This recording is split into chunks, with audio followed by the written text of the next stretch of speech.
प्रधानमंत्री का कल जमशेदपुर दौरा, पीएम आवास योजना और वंदे भारत एक्सप्रेस ट्रेन समेत कई योजनाओं की देंगे सौगात। रेल मंत्री अश्विनी वैष्णव आज करेंगे तैयारियों की समीक्षा।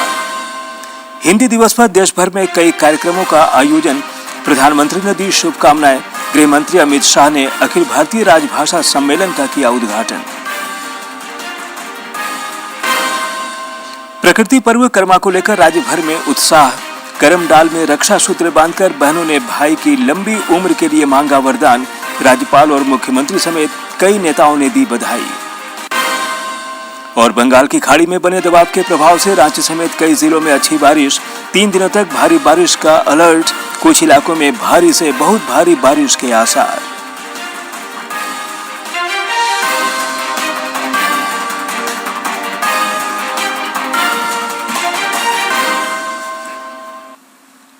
नमस्कार, खबरें झारखंड में आपका स्वागत है।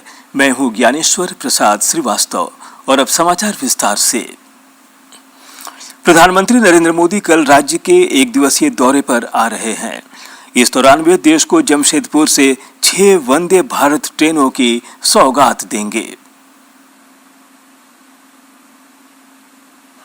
नरेंद्र मोदी 15 सितंबर को झारखंड के टाटानगर से 6 वंदे भारत ट्रेनों को हरी झंडी दिखाकर इनकी शुरुआत करेंगे।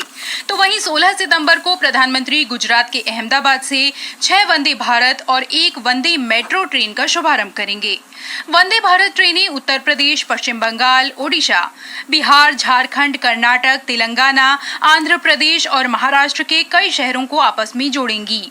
इनमें झारखंड के जमशेदपुर से टाटानगर, पटना, भागलपुर से हावड़ा और हावड़ा से गया वंदे भारत एक्सप्रेस ट्रेन शामिल हैं। इस बीच संचालन से पहले ट्रेनों का ट्रायल रन किया गया। देश की पहली वंदे मेट्रो ट्रेन गुजरात के अहमदाबाद और भुज के बीच चलेगी। आधुनिक सुविधाओं से लैस होगी और ये ट्रेन मेट्रो शहरों में चलने वाली मेट्रो ट्रेन की तरह होगी, जो 2 शहरों के बीच चलेगी। ये ट्रेन पूरी तरह से वातानुकूलित होगी और 100 से 150 किलोमीटर प्रति घंटे की रफ्तार से चलेगी। भागलपुर के डीआरएम ने बताया कि ट्रेन अत्याधुनिक सुविधाओं से लैस है और ये काफी सुरक्षित है। इसमें चारों दिशाओं में कैमरे लगाए गए हैं। ये ट्रेन बिल्कुल अत्याधुनिक सुविधाओं से लैस है। सबसे ज्यादा इम्पोर्टेंट, एक तो सबसे सेफ है, इसमें कवच प्रणाली लगा हुआ है और इसका राइडिंग कंफर्ट आप लोगों ने खुद महसूस किया होगा। 110 की स्पीड पे भी आपको कहीं पे नहीं लगा होगा कि ये ट्रेन 110 की स्पीड पे अभी चल रही है। बहुत बड़ी सौगात है। इसके लिए माननीय प्रधानमंत्री जी और माननीय रेल मंत्री जी बिल्कुल धन्यवाद के पात्र हैं। जो भागलपुर की जनता है और इस सेक्शन में जो भी लोग हैं, मुझे लगता है कि ये बहुत बड़ी सौगात दी गई है। नई ट्रेन मिलने से लोगों में भी उत्साह है।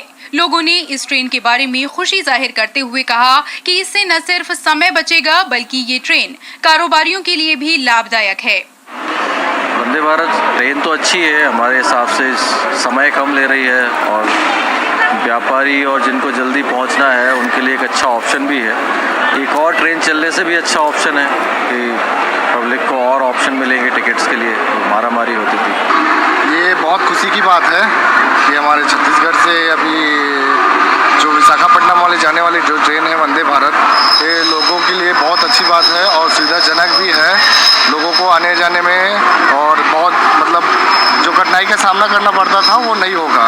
अब जल्दी से आवागमन तेज़ी से बढ़ रहा है सरकार के देखते हुए, और उनका बहुत बहुत धन्यवाद चाहते हैं पूरे छत्तीसगढ़ की ओर से।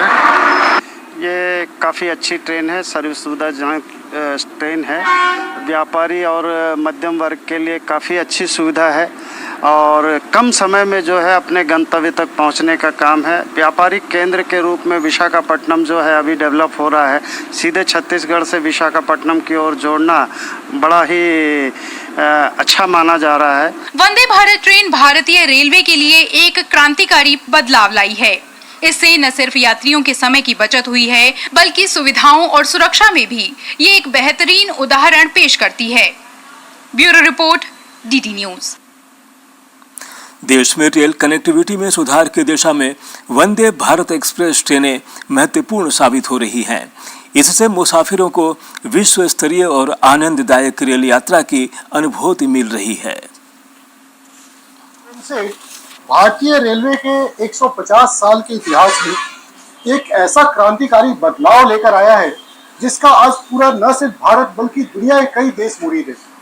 Semi high speed train Bharat में पहली स्वदेशी बनी सेमी हाई स्पीड ट्रेन, और अभी तक देश भर में 106 के आसपास जो है वो वंदे भारत ट्रेनें चल रही है। समझ सकते हैं 2019 से 2024 के बीच में 5 साल के अंदर इतने ट्रेन का प्रोडक्शन, क्या टेक्नोलॉजी है, कितने कैसे फीचर्स है, वर्ल्ड क्लास इसके अंदर किस किस तरह की खासियत है, वो आपने इस ट्रेन के अंदर देखे हुए हैं। जो यात्री इसमें सफ़र करते हैं, दोबारा इसमें सफ़र करना चाहते हैं। प्रधानमंत्री नरेंद्र मोदी रविवार को टाटा नगर से 6 वंदे भारत जो ट्रेन है उसको हरी झंडी दिखाएंगे। टाटा नगर से पटना के लिए चलने वाली वंदे भारत को वो झंडी दिखाएंगे प्लेटफॉर्म नंबर 1 टाटा नगर रेलवे स्टेशन से। और इसके बाद 5 जो और ट्रेन है जो वंदे भारत को, जो झारखंड की सीमा को टच करते हुए उत्तर प्रदेश, बंगाल या फिर कहें उड़ीसा को जाती है, उन ट्रेन को भी प्रधानमंत्री यहाँ से हरी झंडी दिखाकर रवाना करेंगे। एक तरीके से अगर आप देखें पिछले कुछ वर्षों के अंदर, तो जिस तरीके से रेलवे में बदलाव आया है, चाहे मेंटेनेंस को लेकर के हो, नई तकनीक को लेकर के हो, और एक तरफ जहाँ बुलेट ट्रेन की परियोजना इतनी तेज गति से चल रही है, तो वहीं अगर हम बात करें तो रेल में जिस तरीके से लगातार रेलवे के प्रोजेक्ट में इजाफा हो रहा है। 16 तारीख को यानी रविवार के बाद जो है सोमवार 16 तारीख को, उस दिन भी प्रधानमंत्री अभिषेक सिंह, डीडी न्यूज, टाटा नगर। प्रधानमंत्री नरेंद्र मोदी लौह नगरी जमशेदपुर से लाभार्थियों को पीएम आवास योजना की पहली किस्त भी जारी करेंगे। इसके अलावा करोड़ों रुपए की सौगात देंगे। सबकी हसरत होती है कि हमारा एक पक्का मकान हो, लेकिन कुछ लोग ऐसे हैं जिनके पास अपना कोई पक्का मकान नहीं है। उनकी हसरतों को पूरा करने का बीड़ा उठाया है पीएम मोदी ने। नई दिल्ली में संवाददाता सम्मेलन को संबोधित करते हुए केंद्रीय ग्रामीण विकास मंत्री शिवराज सिंह चौहान ने कहा कि पीएम आवास योजना के तहत 2016 से 2024 तक 2 करोड़ 95 लाख मकान स्वीकृत किए गए। उनमें से 2 करोड़ 66 लाख मकान बन चुके हैं और बाकी पर काम जारी है। उन्होंने कहा कि पीएम मोदी ने चुनाव के दौरान गरीबों के लिए 3 करोड़ पक्के मकान का जो वादा किया था, अब वो पूरा कर रहे हैं। इनमें 2 करोड़ ग्रामीण क्षेत्रों में और 1 करोड़ शहरी क्षेत्रों में बनेंगे। उन्होंने कहा कि प्रधानमंत्री 15 सितंबर को झारखंड के जमशेदपुर से प्रधानमंत्री आवास योजना के तहत 2 करोड़ नए घरों के आवंटन का शुभारंभ करेंगे। साथ ही पीएम आवास योजना के अंतर्गत झारखंड के 20,000 लाभार्थियों को स्वीकृति पत्रों का वितरण भी करेंगे। मकान के निर्माण की राशि के साथ साथ मनरेगा की 90 से 95 दिन तक की मजदूरी दी जाएगी। शौचालय के निर्माण के लिए घर में टॉयलेट हो, अलग राशि प्रदान की जाएगी। हर घर को उज्ज्वला रसोई गैस कनेक्शन अगर नहीं है अभी तक बहन के पास, तो उज्ज्वला रसोई गैस कनेक्शन उपलब्ध कराया जाएगा। पीने का पानी, घर में बिजली, और उसके साथ साथ पीएम सूर्य घर मुफ्त योजना के अंतर्गत सोलर पैनल उसके घर लगे और वो बिजली बना पाए। पीएम 16 सितंबर को गुजरात जाएंगे। वहां प्रधानमंत्री आवास योजना के 31,000 लाभार्थियों के खाते में करीब 93 करोड़ की राशि हस्तांतरित करेंगे और 35,000 आवासों में गृह प्रवेश भी कराएंगे। प्रधानमंत्री 17 सितंबर को ओडिशा के भुवनेश्वर में प्रधानमंत्री आवास योजना के तहत 10 लाख हितग्राहियों को स्वीकृति पत्रों का वितरण करेंगे और 3,180 करोड़ रुपए की पहली किस्त का डिजिटल ट्रांसफर सीधे लाभार्थियों के खाते में करेंगे।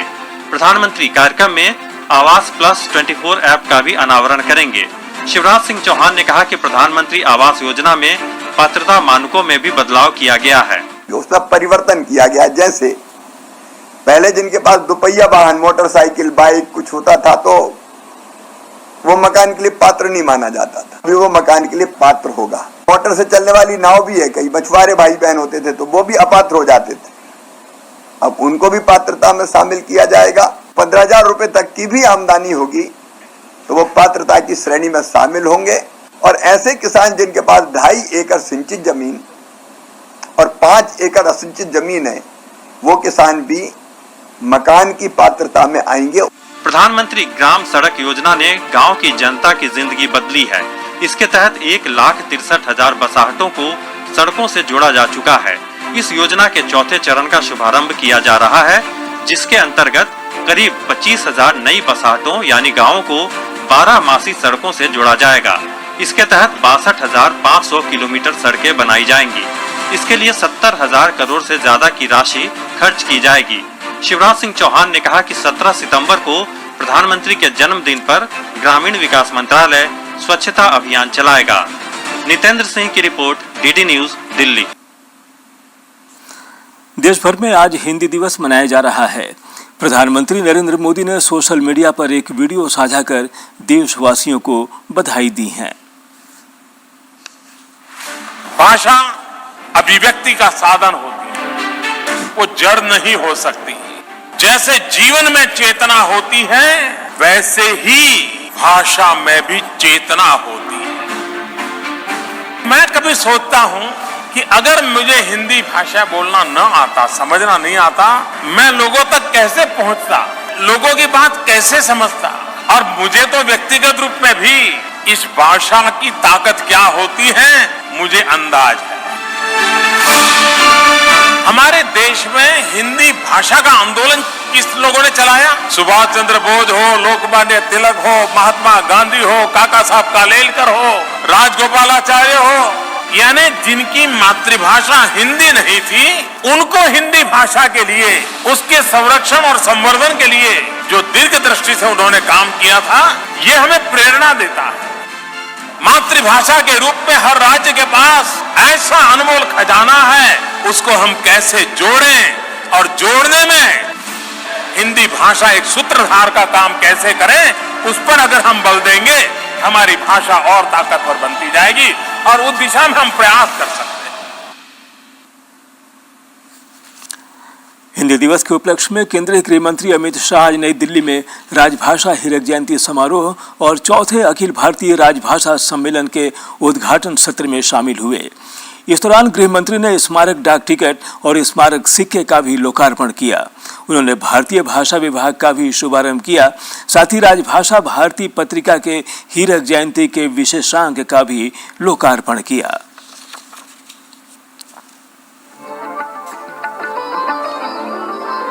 देश की सारी स्थानीय भाषाओं को जोड़कर अपने संस्कार, अपनी संस्कृति, अपनी भाषाएं, अपना साहित्य, अपनी कला और अपने व्याकरण को भी संरक्षित और संवर्धित करने का ये संकल्प लेकर आप निकले हैं। ये 75 साल की यात्रा मुझे लगता है कि अब अपने उद्देश्यों को प्राप्त करने की अंतिम पड़ाव पर खड़ी है।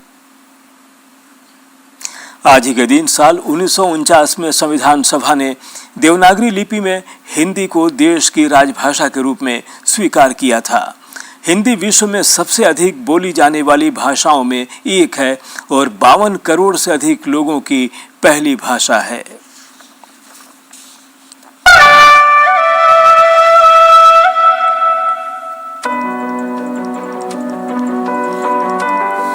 हिंदी हिंदुस्तान की भाषा है। हिंदी उन भाषाओं में शुमार है जो सबसे ज्यादा पढ़ी लिखी और बोली जाती है। हिंदी वो भाषा है जो संस्कृत, प्राकृत, पाली के सहज और सरलतम रूप में आम जनजीवन में घुली मिली हुई है। अनपढ़ से लेकर पढ़ा लिखा व्यक्ति भी हिंदी भाषा को आसानी से बोल समझ लेता है। दरअसल एक भाषा के रूप में हिंदी न सिर्फ भारत की पहचान है, बल्कि यह हमारे जीवन मूल्यों, संस्कृति और संस्कारों की सच्ची वाहक भी है।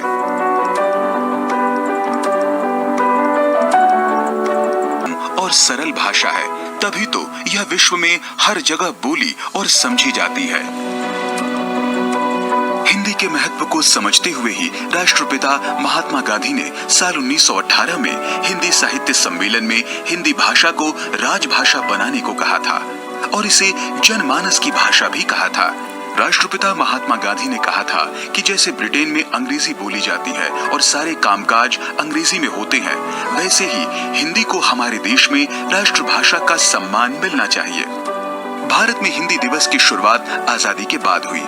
14 सितंबर 1949 को भारत की संविधान सभा में देवनागरी लिपि में लिखी गई हिंदी भाषा को भारत की राजभाषा घोषित किया था और साल 1953 में 14 सितंबर को पहला हिंदी दिवस मनाया गया। तभी से आज का दिन यानी 14 सितंबर का दिन हिंदी भाषा के लिए खास हो गया। 14 सितंबर सन 1949 को संविधान निर्माताओं ने हिंदी को भारत संघ की राजभाषा का दर्जा दिया था और अनुच्छेद 343 से लेकर अनुच्छेद 351 तक संघ की राजभाषा के रूप में विभिन्न प्रकार के प्रावधान किए। आज इस घटना को 75 वर्ष पूरे हो रहे हैं। विगत 75 वर्षों में हिंदी ने एक लंबी यात्रा तय की है। भारत अपनी ज्ञान परंपरा, सांस्कृतिक परंपरा और जिसको कहा जाए कि नवाचार, उन सब को ध्यान में रखते हुए हिंदी के महत्व को पहचाना और ऐसा भी नहीं कि उसे हिंदी कहीं थोपी नहीं गई। दरअसल वो हिंदी हमारे भीतर इनबिल्ड एक जिसको कहा जाए कि सांस्कृतिक और अस्मिता मूलक भाव है जो उभर करके हमारे सामने आता है। आजादी के आंदोलन के दौरान अंग्रेजों के खिलाफ यही नहीं, हिंदी को अखिल भारतीय स्वरूप प्रदान करने, हिंदी के माध्यम से जन जन को जोड़ने और हिंदी को वैश्विक धरातल पर प्रतिष्ठित करने के लिए 1 मार्च 1960 को केंद्रीय हिंदी निदेशालय की स्थापना की गई। इधर हिंदी दिवस के उपलक्ष्य में राज्य में भी विभिन्न कार्यक्रमों का आयोजन हो रहा है। सिमडेगा स्थित जिला शिक्षा एवं प्रशिक्षण संस्थान में हिंदी दिवस समारोह का आयोजन हुआ।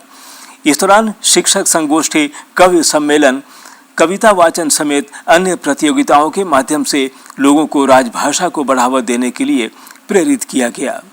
जिला शिक्षा अधीक्षक दीपक राम समेत अन्य वक्ताओं ने हिंदी भाषा को संरक्षित और संवर्धन करने की आवश्यकता बताई।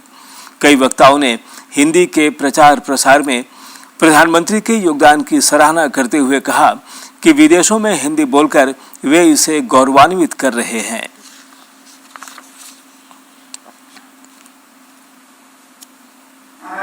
अब ये भूल जाते हैं कि हिंदी का संवर्धन के लिए, प्रचार प्रसार के लिए हमें नेतृत्व है।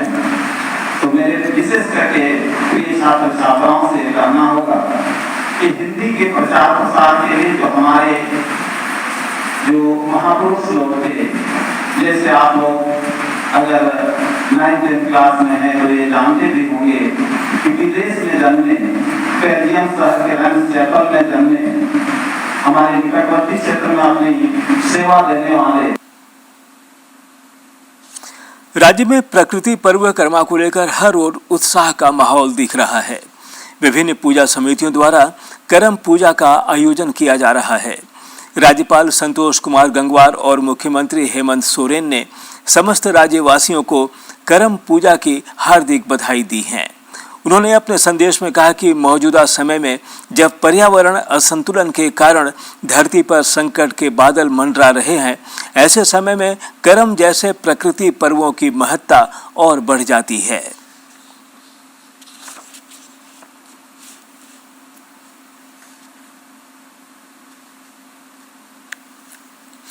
लौहनगरी जमशेदपुर में भी प्रकृति पर्व कर्मा को लेकर विभिन्न कार्यक्रमों का आयोजन हो रहा है। स्थानीय बिरसानगर संडे मार्केट कर्मा अखड़ा में करम पूर्व संध्या समारोह का आयोजन हुआ। इस दौरान युवतियों ने पारंपरिक गीत गाए तथा नृत्य प्रस्तुत किया।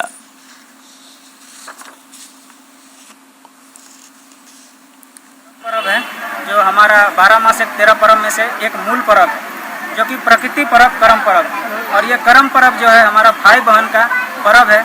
हमारे पुरखा ने इस पर्व को जो तैयार किया है, इस पर्व में बहुत सारी चीज़ हमारे देकर गए हमारे पुरखा।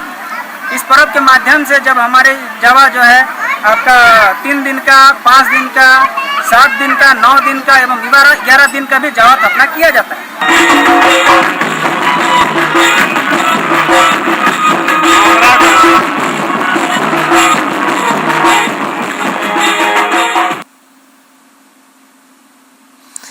इधर रांची विश्वविद्यालय के दीक्षांत मंडप सभागार में करम पूर्व संध्या का आयोजन किया गया, जिसमें रांची के विभिन्न विद्यालय और महाविद्यालयों के छात्र छात्राओं और स्थानीय लोगों ने बढ़ चढ़कर हिस्सा लिया।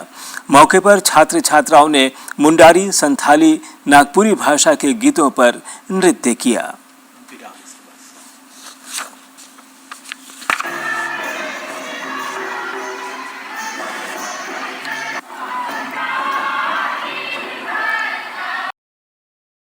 झारखंड में आपका फिर से स्वागत है। कोडरमा के हीरोडीह के पपरौन स्कूल मैदान में कर्मा महोत्सव का आयोजन किया जा रहा है। इस दौरान घटवार आदिवासी महासभा की ओर से आयोजित कर्मा महोत्सव में महिलाओं ने करम डाली की पूजा कर प्रकृति और अपने भाई की रक्षा के लिए वरदान मांगी।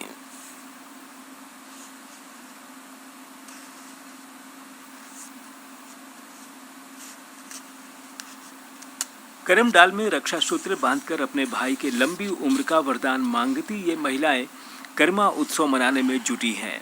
यूं तो समाज का हर तबका कर्मा उत्सव मनाता है, लेकिन आदिवासी समाज के लिए यह पर्व खासा महत्वपूर्ण है। कोडरमा की हिरोडी के पपरौन स्कूल मैदान में घटवार आदिवासी महासभा की ओर से कर्मा महोत्सव का आयोजन किया जा रहा है। हमारे भाइयों के लिए बहुत महत्वपूर्ण है। पहले के जमाने में बहुत पहले से शुरू किया गया था। पहले दो भाई थे, उसकी दो बहन थी, वो अपनी बहन से नफरत करते थे। दोनों भाई अपनी बहन से नफरत करते थे। तो एक दिन उसकी बहन अपने भाई के लिए कर्मा पर्व को पूजा कर रही थी, जिसके कारण उसके घर में सुख समृद्धि आया, उसके भाई को उसके घर में सुखी मिला।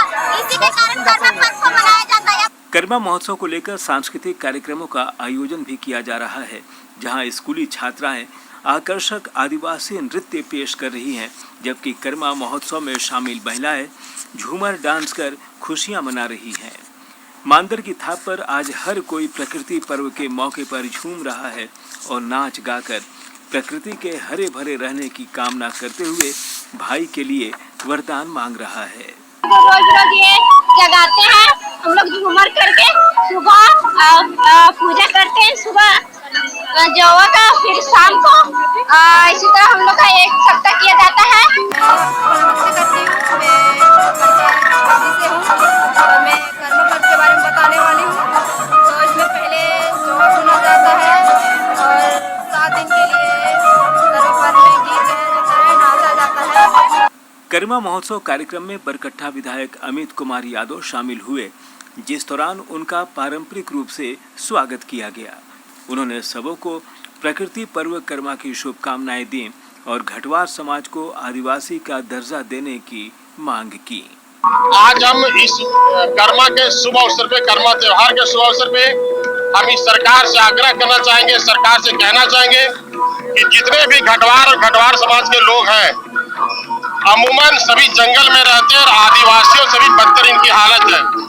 सरकार से मांग करते हैं कि इनको अनुसूचित जनजाति में शामिल करें और इन्हें आदिवासी का दर्जा दे, एसटी का दर्जा दे, ताकि इन लोग को भी सरकार का सभी सुविधाएं प्राप्त हो सके। वहीं घटवार आदिवासी महासभा के प्रदेश प्रवक्ता और मीडिया प्रभारी राजेश सिंह घटवार और नारायण राय ने बताया कि जंगल झाड़ के बीच रहते हुए आदिवासी जंगल जमीन की सुरक्षा में लगे हुए हैं और इस महोत्सव के जरिए अपने भावनाओं को व्यक्त कर रहे हैं।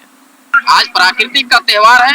हमारे कई ऐसे युवा हैं, महिलाएं हैं, बहनें हैं, झूम करके इस त्योहार को भाई के लंबी उम्र के लिए हमारे बहनें रखती है। और ये त्योहार आपका तीज का जो पूर्णाहुति होती है, तीज के विसर्जन इधर होता है और जवा डाली का उस दिन से ये होता है। पूरा 1 सप्ताह का कार्यक्रम होता है, जवा डाली डेली जगाया जाता है। हम लोग प्रकृति के पूजा करते हैं। जंगल, पहाड़, नदी और नाला के हम लोग पुजारी हमेशा ऐसे हैं, लेकिन आज कर्मा डाली को पूज करके घटवार जाति के लोग अब प्रकृति के रक्षा का भी संदेश देते हैं और अपने महिला लोग, कुमारी कन्या लोग अपने कर्मा पूजा डाली का पूजा करके अपने भाई का लंबी उम्र की कामना करते हैं। प्रकृति पर्व कर्मा पूजा को लेकर राज्य के और अब मौसम। बंगाल की खाड़ी में बने दबाव के प्रभाव से रांची समेत कई जिलों में 3 दिनों तक भारी बारिश का अलर्ट जारी किया गया है। इस दौरान कुछ इलाकों में भारी से बहुत भारी बारिश के आसार हैं।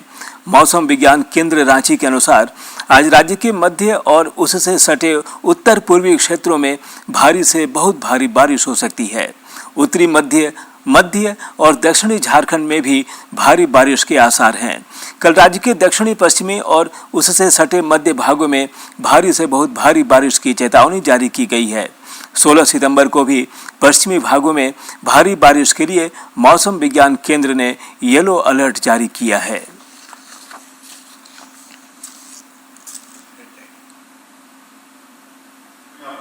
पूर्वी सिंहभूम में सरायकेला खरसावां भारी बारिश है और सटे हुए जो रांची से ऊपर में जो उत्तरी इलाके हैं जिसमें अब चतरा, हजारीबाग। और अब अंत में मुख्य समाचार एक बार फिर।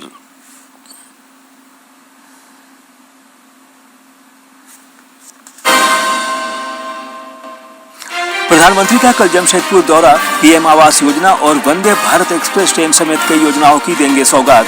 रेल मंत्री अश्विनी वैष्णव आज करेंगे तैयारियों की समीक्षा।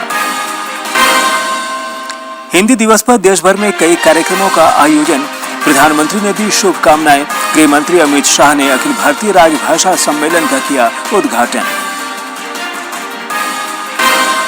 प्रकृति पर्व कर्मा को लेकर राज्य भर में उत्साह, करमडाल में रक्षा सूत्र बांधकर बहनों ने भाई की लंबी उम्र के लिए मांगा वरदान। राज्यपाल और मुख्यमंत्री समेत कई नेताओं ने दी बधाई। और बंगाल की खाड़ी में बने दबाव के प्रभाव से रांची समेत कई जिलों में अच्छी बारिश। 3 दिनों तक भारी बारिश के अलर्ट, कुछ इलाकों में भारी से बहुत भारी बारिश के आसार।